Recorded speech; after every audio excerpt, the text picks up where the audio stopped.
بسم اللہ الرحمن الرحیم۔ شروع اللہ کے نام سے جو بڑا مہربان نہایت رحم کرنے والا ہے۔ ہم اقرار کرتے ہیں سب تعریفیں اللہ رب العزت تمام جہانوں کا مالک و رزاق ہے، اور کروڑوں درود و سلام بجائے تخلیق کائنات جانے حضرت محمد صلی اللہ علیہ وآلہ وسلم پر۔ اللہ پاک ہمیشہ آپ سب کو اپنے رحم و کرم میں کے سائے میں رکھے۔ پیارے دوستو، آج ہم تذکرہ کریں گے عورت اور قرآن۔ آپ کے ساتھ میں یہ ویڈیو شیئر کر رہا ہوں، اور جو بھی دوست چینل پہ نیا ہے چینل کو لائک، سبسکرائب، کمنٹس اور شیئر کریں، اور چینل کو سبسکرائب ضرور کریں، بیل کا بٹن پریس کریں۔ پیارے پیارے اسلامی بھائیوں، آج کا ہمارا ٹاپک ہے، آج کے ساتھ ہم ویڈیو آپ کے ساتھ میں شیئر کروں گا غزوہ حنین۔ غزوہ حنین کے جو قیدی تھے حضور پاک صلی اللہ علیہ وسلم کے آگے پیش کیے گئے تھے، تو ان میں کون کون تھا؟ غزوہ حنین کے موقع پر قیدیوں میں حضور اقدس صلی اللہ علیہ وآلہ وسلم کی رضا عین بہن شیمہ بھی شامل تھی۔ اس کے لیے آپ صلی اللہ علیہ وآلہ وسلم نے اپنی چادر مبارک بچھا دی، اس کے لیے اپنی چادر تک بچھا دی۔ سبحان اللہ۔ اسے خوش آمدید کہا اور فرمایا، چاہو تو تم یہاں عزت و محبت کے قیام کرو، اور چاہو تو میں صلہ رحمی کرتے ہوئے تمہیں تمہارے قوم کے پاس جانے کی اجازت دے دیتا ہوں۔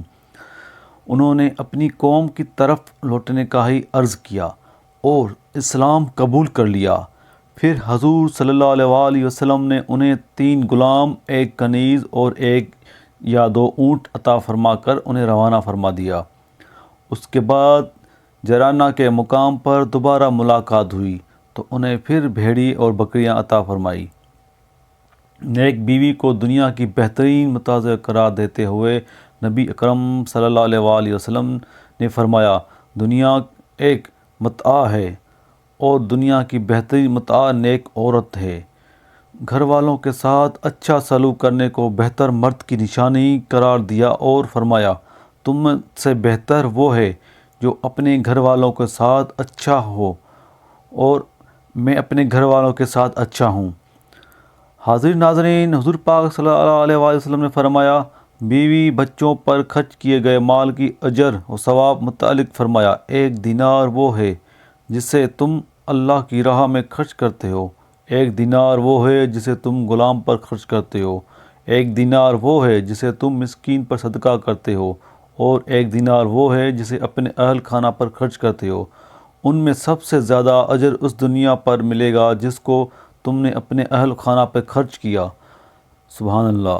حاضرین ناظرین، حضور اکرم صلی اللہ علیہ وآلہ وسلم نے فرمایا، عورت اگر ماں ہے تو اس کے بارے میں اللہ تعالیٰ نے ارشاد فرمایا، ترجمہ ہے، اور تمہارے رب نے حکم فرمایا کہ اس کے سوا کسی کی عبادت نہ کرو، اور ماں باپ کے ساتھ اچھا سلوک رکھو۔ حاضرین ناظرین، مزید معمومی طور پر عورتوں کے ساتھ حسن سلوک تاکید اور تلقین کرتے ہوئے فرمایا، عورتوں کے بارے میں بھلائی کرنے کی وصیت فرماتا ہوں۔ حضور پاک صلی اللہ علیہ وسلم نے فرمایا، تم میری اس وصیت کو قبول کرو۔ وہ پسلی سے پیدا کی گئی ہیں، اور پسلیوں میں سب سے زیادہ ٹیڑھی اوپر والی ہے۔ اگر تو اسے سیدھا کرنے چلے تو توڑ دے گا، اور اگر ویسے ہی رہنے دو تو ٹیڑھی باقی رہے گی۔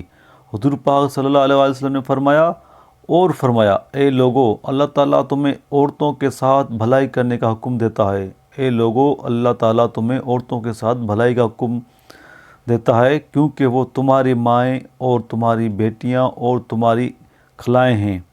اور فرمایا، جو اللہ اور آخرت کے دن پر ایمان رکھتا ہے تو وہ اپنے پڑوسی کو اذیت نہ دے، اور عورتوں کے ساتھ بھلائی کرنے میں میری وصیت قبول کرے۔ اللہ اکبر۔ دوستو پیارے، یہ بہت پیاری سی بات حضور پاک صلی اللہ علیہ وسلم نے فرمائی۔ حجۃ الوداع کے موقع پر آخری خطبہ دیتے ہوئے ارشاد فرمایا، خبردار، تم عورتوں کے ساتھ بھلائی کرنے کی میری وصیت قبول کر لو، کیونکہ وہ تمہاری پابند ہیں، اور سن لو، عورتوں کا تمہارے اوپر حق ہے کہ تم انہیں کھلانے اور لباس پہنانے میں ان کے ساتھ اچھا طریقہ اختیار کرو۔ سبحان اللہ۔ وصیت رسول اللہ صلی اللہ علیہ وسلم۔ دین کی بات پھیلانا صدقہ جاریہ ہے۔ جو بھی دوست چینل پہ نیا ہے پلیز چینل کو سبسکرائب اور لائک، کمنٹ، شیئر بھی کریں، اور نیو ویڈیو انشاء تعالیٰ بہت جلد آپ کے لیے بنا کے بھیج دی جائے گی، تو آپ بیل کا بٹن ضرور پریس کریں۔ جزاک اللہ۔